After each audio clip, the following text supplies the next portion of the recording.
السلام علیکم، میں دائی جمیل ہوں گائز۔ امید ہے آپ سب خیریت سے ہوں گے۔ آج میرا دل چاہا کہ زندگی کو سمجھانے والی ایک حکایت آپ کے سامنے رکھوں۔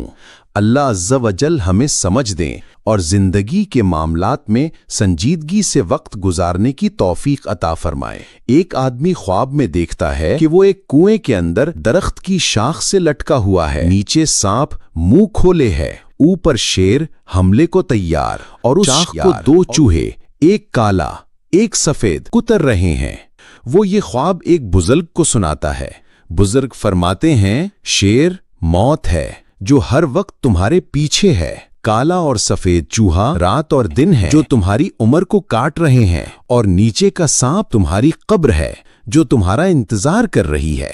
ناظرین، یہ جو حکایت میں نے آپ کے سامنے رکھی ہے، یہ زندگی کی حقیقت ہے۔ اس لیے زندگی کا ہر لمحہ اتنے لطف سے گزاریں، اتنے پیار سے، اتنے اخلاق سے گزاریں کہ زندگی بھی ہماری گزری زندگی پر رشک کرے۔ ہمارا ایک ایک لمحہ جہاں گزرے وہ ہمارے جانے کے بعد بھی ہماری یادوں سے مہکتا رہے۔ اتنے اخلاق سے تو ضرور گزاریں زندگی کو۔ اللہ عز و جل ہم سب کو سمجھنے کی توفیق عطا فرمائے، آمین۔